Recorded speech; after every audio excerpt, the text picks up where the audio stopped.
안녕하세요. 김호준입니다.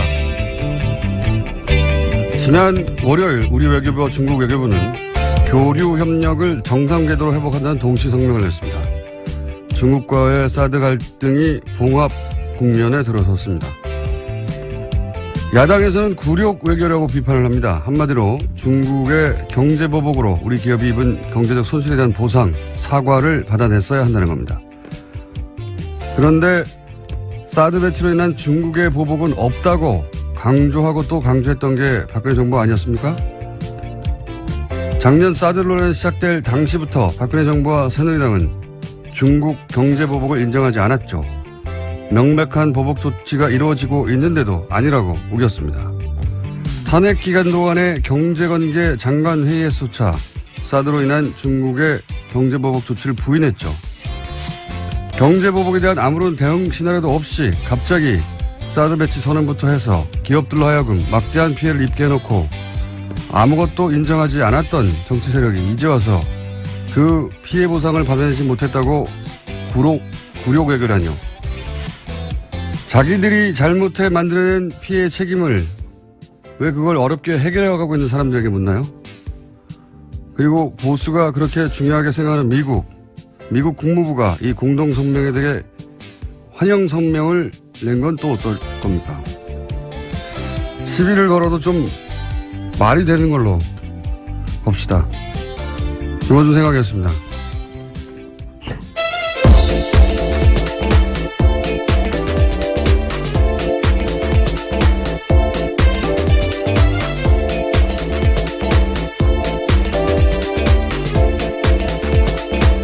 시사인의 김은지입니다. 네. 굴욕 외교. 예. 저는 왜 굴욕 외교냐라고 했는지 처음 이해가 안 가가지고 찾아봤더니, 현 정부 출범 이후로 가장 웃기는 공세예요, 제가 보기에는.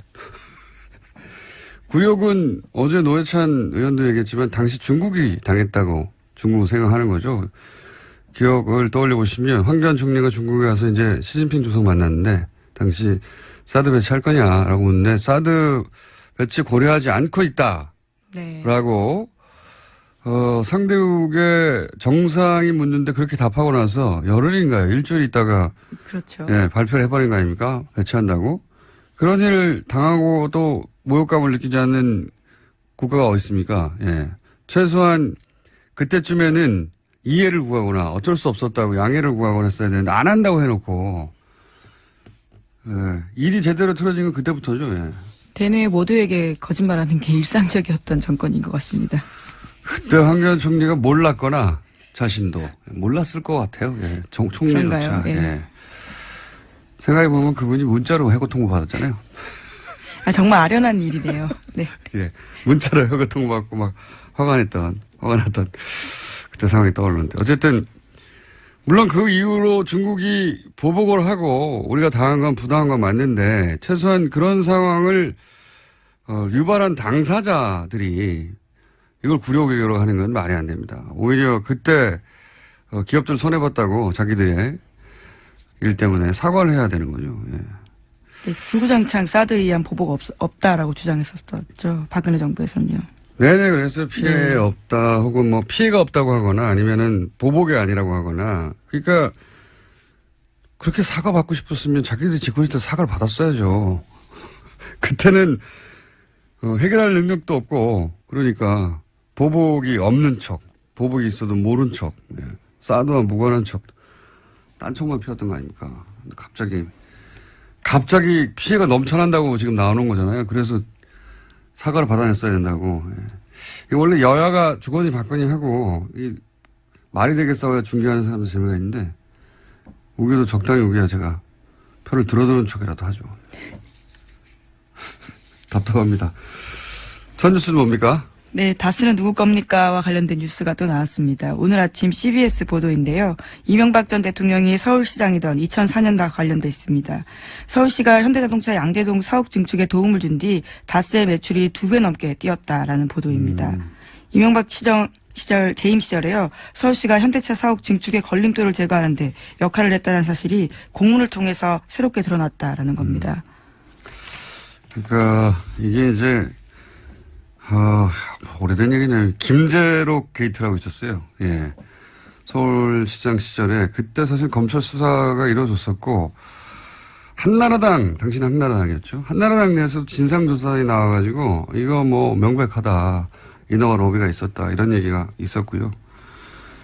근데 이제 더구나 그때 이 수사받던 서울시 공무원도 자살했어요. 네, 그렇죠. 검찰 내에서는 심지어 현대차 건물은 반은 불법으로 지어졌다라는 이야기까지 나왔다라고 합니다. 명백한 사정이었거든요. 근데 수사를 하다가 멈췄어요. 당시에. 흐지부지 됐었는데 김재록 게이트 이렇게 불렀었습니다. 그때 왜냐면 그 로비를 한 브로커 역할을 하는 사람이 김재록 당시 어디 회장이었는데. 네, 인베스투스 글로벌 회장이라고요. 그거 어떻게 다 기억해요? 예, 여기 기사에 나와 있습니다. 어쨌든 김재록 게이트라고. 네. 근데 그리고 나서 다스가 2배로 매출이 떴다는 거 아닙니까? 네, 그렇죠. 서울시장. 이게 NB 피나미난이라고요. 예, NB적 현상입니다. 이게 민원 해결과 사적 이익이 확실한 수당물을 만드는 이명박 전 대통령 주변에 연연이 많습니다. MB 피나미난 적어놓으세요. 어디요? 네, MB 현상이요. 네. 예. 이번에는 이제 문서가 나오고, 예. 그리고, 그냥 봐준 게 아니라 그냥 봐줄 리가 있나요? 예. 다스가 매출이 2배, 2천억대에서 4천억대로 뛰었다. 예. 네, 그렇죠. 특히나 다스 같은 경우에는 현대차 그룹의 자동차 내장재를 납품하는 곳이거든요. 그렇기 때문에 그런 커넥션을 의심할 수밖에 없는 상황입니다. 자, 이것도 뭐 재수사 대상이 될 수도 있겠네요. 갑자기 태어난 거 보니까. 10년 전 사건인데, 그때 당시 이제 이미, 새누리당의 가장 유력한 대선 후보였었죠. 한나라당 당시로는. 네. 그게 10년 만에 다시 나오네요. 이명박 전 대통령 관련 사건들은, 예, 최소한 10년짜리들이 많습니다. 최소한. 예. 다스는, 예. 계속해서 매출 규모를 키워서요. 현재는 해외 매출까지 합치면 2조 원가량이 된다라고 합니다. 서울시장 되고 나서 2배 뛰고. 예, 또 눈부시게 뛰었고요. 또 대통령 MB, 되고 대통령 나서는 재직 기간 또 눈부시게 뛰었습니다. 6배가 뛰고 하고 이렇게 참 훌륭하신 분이에요. 자, 앞으로도 계속 뉴스가 나오겠죠. MB 피나미는. 자, 다음 뉴스는요. 네, 국정원 댓글 수사를 방해했다는 혐의로 수사를 받다가 숨진 채 발견되었던 국정원 소속 변호사에 대한 이야기 전해드린 바 있는데요. 이와 관련해서 오늘 아침 한겨레 신문이 새로운 소식을 보도했습니다. 같은 혐의로 조사를 받았던 이재영 검사가 숨지기 전 이 변호사와 수차례 통화했다라는 건데요. 이 검사가 해당 변호사를 회유하려 한 게 아니냐라는 의혹이 나오고 있다고 합니다. 근데 뭐 통화만 한 거 가지고는 내용을 알 수 없으니까요. 예, 통화를 할 수도 있겠죠, 당연히. 같은 사안으로 조사를 받던 상황이니까. 이제 여기서 사실은 유가족 입장도 들어봐야 되는데, 유가족이 이럴 경우에 이제 잘, 취재에 응하지는 않는데, 통상 유가족은 자살을 정말로 했다고 하더라도 대부분 유가족들은 받아들이기 힘들어 하죠. 그래서 갑작스러운 죽음이기 때문에요. 자살할 이유가 없다고 이렇게 말하기 마련이긴 합니다만, 유가족 관점에서 의심스러워할 대목들이 있을 겁니다. 네. 그 부분 확인해 봐야 될 것 같고요. 그만하니까 생각나는데 매우 특이하게 이런 류의 죽음에 대해서 자살이 맞다고 유가족이 거꾸로 이야기해 준 제가 기억하는 거의 유일한 케이스가 소위 마티 자살 사건이죠. 예.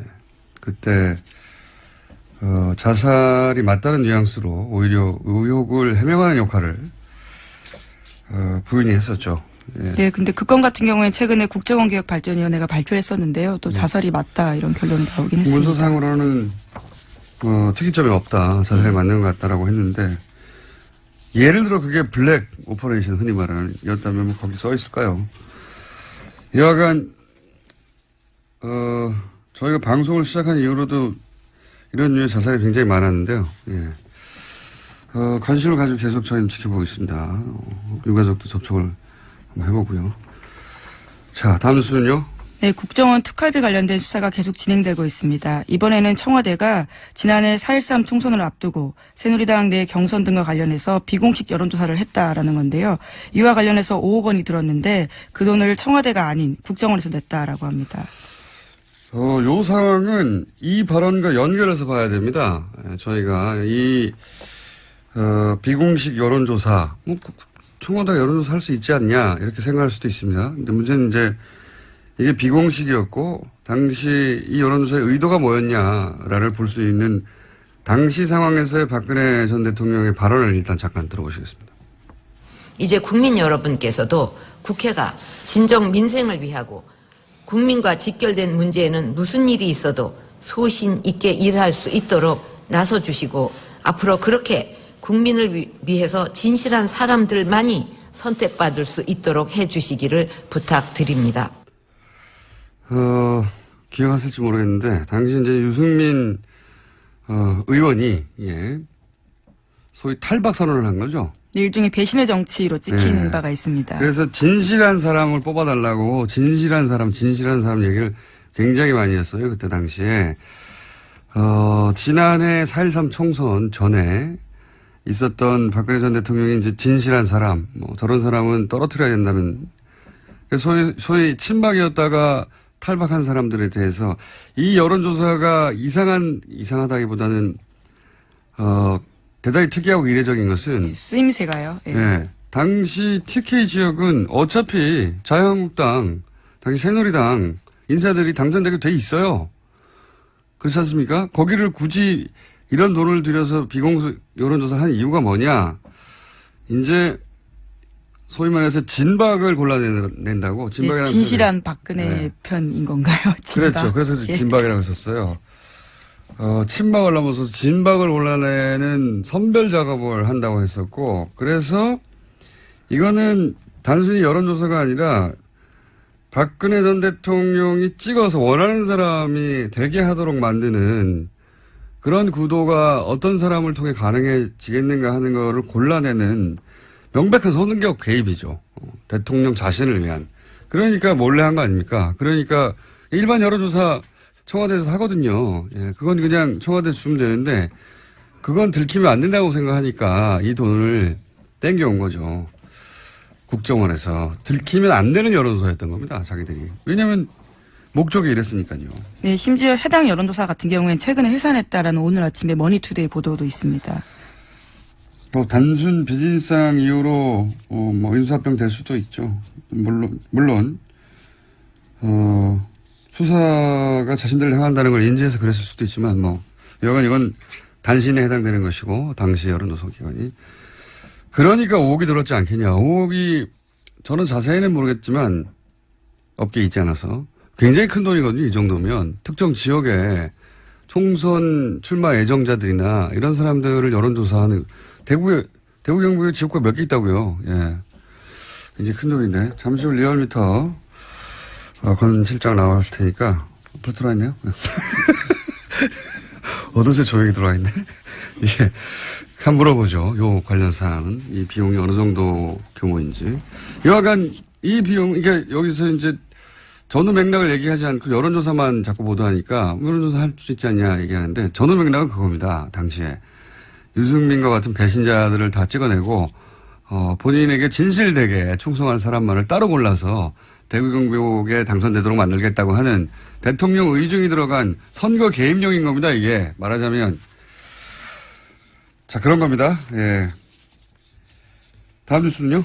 네, 우병우 전 민정수석과 추명호 전 국정원 국장이 지난해 7월에서 8월 집중적으로 통화했다라는 JTBC 보도가 있는데요. 그 당시에는 이석수 전 특별감찰관이 우 전 수석의 처가 부동산 매각과 관련해서 감찰에 들어갔을 때입니다. 계속해서 모르는 사이다, 잘 보고하지 않았다라고 하고 있는데요. 전화통화 내용까지 나온 겁니다. 기록까지 나온 겁니다. 네, 인정하지 않았죠. 추명호 전 국장이 자기 전화번호는 아니라고. 예. 근데 다른 청와대 직원의 이 번호가 추명호 전 국장 이름으로 저장되는 바람에 들킨 거죠. 예. 추명호 전 국장은 명백한 최순실 라인이라고, 아주 오래전부터 언론에 보도되어 왔었는데, 근데 추 국장하고 우 전 수석하고 이렇게 수백 통이나 단기간 내에 통화할 정도의 사이인데. 네, 3주간 수백 통 했다라고. 하루 10통씩 했다는 거 아닙니까? 예. 추 국장이 최순실의 존재만 우 수석에게 비밀로 했다는 거 아닙니까? 이렇게 되면. 예. 우 수석은 자기는 최순실의 존재 자체를 몰랐다고 계속 얘기하고 있으니까요. 믿는 사람은 대한민국에서 거의 없는 걸로 보이긴 합니다만. 정황 증거 같은 것이 하나 더 나온 거죠. 예. 자, 리얼미터 해야 되기 때문에, 제목 정도 스르륵 훑어볼까요? 예. 네, 블랙리스트 항소심 진행 중인데요. 이와 관련해서 어제 김기춘 전 비서실장이 청와대 캐비닛 문건 관련해서는 이것이 문제가 있다라는 주장을 했는데요. 조윤선 전 장관 쪽에서도 상당 부분 문건이 가려져 있기 때문에 이것은 증거로 쓸 수 없다라는 취지의 주장을 했습니다. 가려달라고 한 건 박근혜 전 대통령 쪽에서 가려달라고 한 거예요. 심지어 특검에서 다 봤다라고 하는데 왜 이렇게 문제 제기하는지 모르겠다라고 반박했습니다. 특검 쪽에서요. 자, 크게 신경 쓸 내용 아닌 거고요. 다음 뉴스 제목. 네, 미국 국무부가요. 네. 조셉윤 대북정책 특별대표를 통해서 유엔 북한 대표부와 접촉하고 있다고 로이터 통신이 보도했습니다. 네, 미국이 물밑에서 북한과 접촉하는 게 아니냐는 이야기는 저희가 오랫동안 해왔죠. 예, 이번에는 좀 더 구체적으로 나왔습니다. 직접 말을 했으니까요. 예. 조셉윤 대표가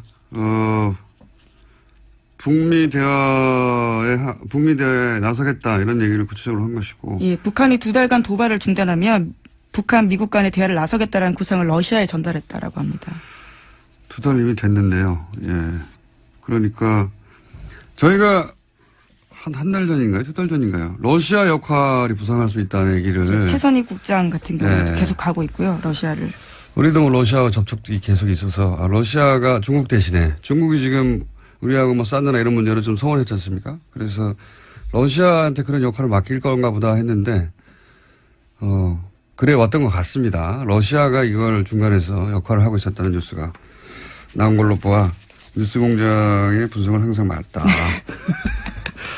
아, 그런 결론으로 가실 거라고 깜짝 놀랐습니다. 예, 저희가 예상했지 않습니까? 자, 네. 여기까지. 시사인의 김은지였습니다. 감사합니다. 네, 8월 6일 리얼미터 그것마저 알려주마 리얼미터 권순정 조사실장 나왔습니다. 네, 안녕하십니까? 안녕하십니까?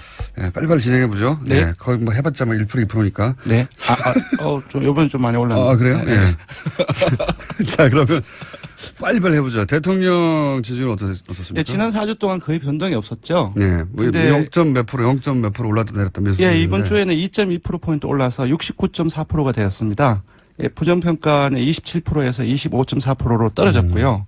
추세가 어때요? 그러면 예를 들어서 추세가 수요일 네. 어제 일간 집계는 어떻습니까? 네, 그래서 어제 시정연설이 있었죠. 여론 주목을 많이 받았는데 어제는 일간 집계가 71.7%까지 올랐습니다. 반만에 좀 올랐네. 한 네. 9월 4일 이후에 약 2개월 만에 처음으로 70%대를 다시 돌파를 했고요. 리얼미터 기준으로. 예, 네. 그리고 보수 중도 지금 분석을 해보니까 이념 성향이 다 올랐더라고요. 네. 그리고 그래봐야 영남과 2.2%입니다. 수도권 포함해서 다 올라서 전체적으로 보합세에서 약간 상승세. 약간 이제 강보합세라든지 예. 그렇게 봐야 되지 않을까 싶습니다. 떨어질 때 0점 몇, 뭐 올라갈 때 2, 뭐 이런. 예, 거. 뭐 다른 여론조사에서는 상당히 많은 큰 폭이 있는데 저희 리얼미터 같은 경우는 네. 매일매일 하다 보니까. 예, 그렇게 크게 변화는 없습니다. 근데 2.2%포인트 하여튼 정도 추세가 되면, 약간 상승세, 예, 약간. 예. 예, 그렇게 봐야 될 것 같습니다. 민주당도 역시 약간 상승세. 예, 올랐습니다. 뭐. 1.7%포인트 올라서 50.9%를 기록했고요. 지난주까지는 40%대였는데 다시 50%대로 올랐었습니다. 자유한국당 아무래도 좀 떨어졌긴 좀 시끄럽죠. 예, 자유한국당은 친박 출당을 둘러싸가지고 많이 갈등이 전폭되고 있지 않습니까? 그리고 국정원 특활비 청와대 상납 의혹 이것도 역시 많이 일부 영향을 미치고 있지 않나 어제 싶은데요. 일간 집계로 어때요? 추세상. 어제 일간 집계에서는 상당히 많이 떨어졌습니다. 어제 일간 집계에서는 15.3%까지 이건 하락을 좀 했습니다. 많이 떨어졌네요. 네, 15점. 네, 그렇습니다. 17, 국민, 8 예, 하다가, 예. 국민의당, 정의당 같은 경우는 각각 0.7%, 1.0%포인트 오른 6.6%, 5.7%였어요. 거의 변화가 없는 가운데 조금씩 오르는 이제 경향을 보이고 있고요. 바른정당이 좀 크게 약세를 보이고 있습니다. 그럴 수밖에 없겠죠. 지금. 네. 뭐. 당이 지금- 존립이 가능하냐 마냐 하는 상황이니까. 예, 떨어진 포인트는 그렇게 많지 않지만 4.4%를 기록했는데요. 네. 7개월 만에 최저치로 하락했습니다. 특히 31일 화요일 일간 집계에서는 3.9%까지 떨어졌고요. 알겠습니다. 지금 분당 위기에 있기 때문에 이런 부분들이 반영이 되고 있지 않나 그건 싶습니다. 뭐 예상 가능했던 네. 수치고요. 대통령이 뭐 60구나 70이나 그게 그겁니다. 예. 떨어져도 그게 그거고 올라도 저는 그게 그거라고 보는데 하여튼 추세는 그런 식으로 그렇습니다. 약간 강보합 혹은 약간 상승세다. 네, 그런 네, 거고요. 그렇게 봐야 될 것 같습니다. 네. 자, 이번 주 이런 거 하다가 항상 현안조사 네. 별 큰 차이 없다 이렇게 해주시고 제가 보기에는 별 큰 차이 없다. 이 말할 때 빨리 시작해야 됩니다. 네, 현안조사 야, 이번에는 네. 조금 핫한 조사를 좀 마련을 네. 했습니다. 낙태죄를 유지해야 되는지 폐지해야 되는지 이 부분에 대해 조사를 해봤는데요. 이거 궁금합니다. 제 기억으로 리얼미터가 이거 조사한 적이 있어요. 언제인지 기억 안 나는데. 7년 전 2010년 7년 오래됐군요. 2월입니다. 요즘에 어제 청와대 홈페이지 들어가 봤더니 네. 낙태와 관련된 그 청원이 무려 105개 정도 어제 기준 제가 봤을 때였고 20만 명 이상이 또. 예. 예. 특정 낙태죄 그거는 이제 폐지를 해야 된다는 청원이었는데 23만 명 이상이 잡혀 있더라고요.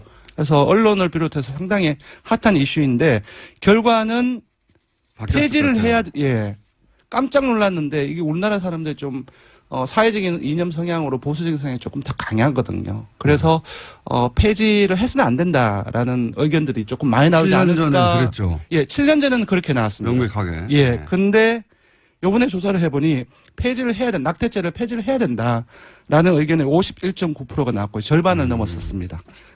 그리고 폐지를 하지 않고 유지를 해야 된다는 것이 36.2%였습니다. 조금 더 소개를 해드리면 2010년 2월에 조사한 것은 낙태 허용을 해야 되는지 말아야 되는지 이렇게 물었는데 거의 비슷한 조사이죠. 이때는 허용을 해서는 안 된다는 것이 53.1%였고 허용 찬성이 33.6%입니다. 정확하게 뒤집어졌네요. 거의 이제 숫자가 비슷하게 이제 그 뒤집혀온 겁니다.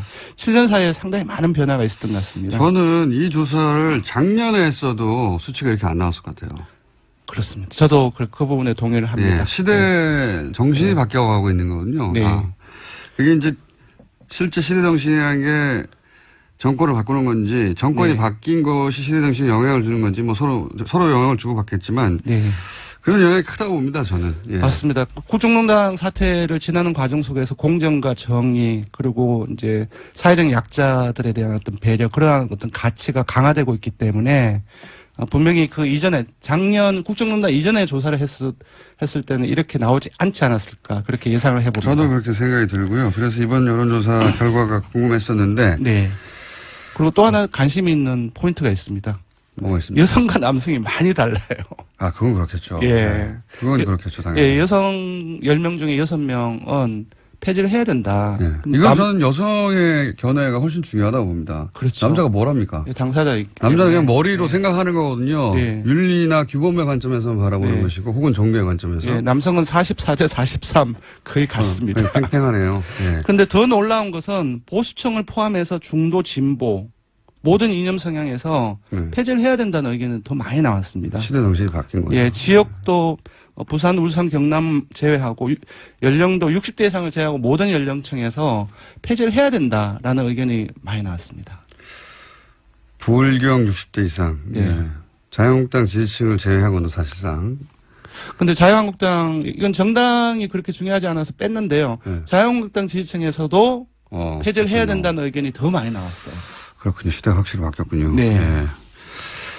예. 요게 사실 요 낙태와 관련한 이슈는 미국 민주당과 공화당의 그렇습니다. 수십 년 된 그렇습니다. 예. 예.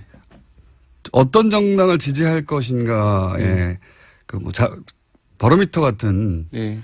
이슈거든요. 종교라든지 사형제도라든지 이런 예, 항상 나오죠. 이슈 항상. 같은 경우는 사실상 첨예하게 갈리기 마련인데 예 그렇습니다. 뭐랄까요? 이런 여론조사를 보다 보면 최근에 이제 미국의 상황을 보다 보면 미국을 참 부러워했었어요 예전에. 예, 미국이 여러 가지 사회 제도나 정치 시스템이나 아니면 이런 이슈를 다루는 어떤 정도 눈높이가 네. 참 앞서간다 이렇게 생각했는데 우리나라도 많이 바뀌고 있죠. 이 네. 조사 결과를 보면 뭐랄까요? 미국이 참 후져져 보여요. 대통령도 그렇고 점점 그럼 우리나라가 더 나아져 보이나요? 부럽지 않다. 예. 딱 낙태 이슈 하나를 가지고 말하는 게 아니라 전반적인 상황들이 네 그렇습니다. 예. 그렇습니다. 자, 한 가지만 더 여쭤보고 요거 조사 개요 말씀해 주세요. 5억 이런 거 있잖아요. 네. 이 비용이 엄청 큰 거죠. 근데 이제 제가 듣기로는 그 작년 4.13 총선 이전에 예. 당내 경선과 관련해서 조사를 예. 했다고 들었고 그러니까요. TK 지역이라고 되게 들었어요. 근데 네. TK 지역의 선거구가 총합이 한 21개 정도밖에 안 됩니다. 예. 근데 그걸 다 하지는 않았을 거예요. 다 했다 하더라도 5억이 너무 많잖아요. 예, 제가 볼 때는 친박 중심으로 했다고 한다면 10개 내외가 아닐까 싶은데 보통 여론조사는 전화면접 조사가 가장 비싼데 1000명 조사를 할 경우에는 전화면접 조사라 해도 한 건에 1,500만 원 정도 내외입니다. 시장 가격이. 예, 시장 가격이. 그러면 도대체 5억이면 1,500만 원이면 어떻게 되는 그러면 한 겁니까? 30개 정도를 할 수 있는 거죠. 그 비용을 다 준다 할지라도. 네. 근데 30개가 안 되는데, 예, 이 조사 경우에. 같은 경우는 전화 면접으로 과연 했을까? 자동응답을 많이 했을 가능성이 높다. 그럼 더 왜냐하면은 싼데. 예, 그 A 업체가 본인이 직접 여론조사가 아니라 하는 곳이 외주. 정치 컨설턴 아. 특히 하는 회사이고 그런 경우는 외주를 주고 또 외주 비용은 되게 싸게 돌리거든요. 그런 것들을 감안했을 때 여론조사에 들어가는 비용은 더 낮지 않았을까. 다른 나머- 비용이 예. 크다. 예, 다른 비용이 훨씬 큰데 그렇다고 한다면 그 부분을 정치 컨설턴을 위한 비용인지 아니면 또 다른 비용이 있는지 부러운 거예요, 지금. 예. 예, 많이 부럽습니다. 받았다. 왜냐하면 만약에 이 정도 비용이라고 한다면 아마 리얼미터가 이걸 만약에 했다고 한다면은 빌딩을 샀을 것이다. 부자가 되지 않았을까. 조사기관은요? 예, 조사 개요는 이번 주중 조사는 TBS 의뢰로 전국 19세 이상 성인을 대상으로 월요일부터 수요일까지 무선 80%, 유선 20%, 전화 면접 자동 응답 혼용으로 실시했고 최종 응답자는 1,522명이었습니다. 표본 오차는 95% 신뢰 수준 플러스 마이너스 2.5%포인트, 응답률은 5.2%, 정당 간 통합 죄송합니다. 낙태죄 유지 폐지 조사는 TBS 뉴스공장 의뢰로 어제 하루 동안 주중조사 동일한 조사 방법으로 실시했고 최종 응답자는 516명, 표본차는 플러스 마이너스 4.3%포인트였습니다. 리얼미터 권순정 조사분석 실장이었습니다. 감사합니다. 고맙습니다.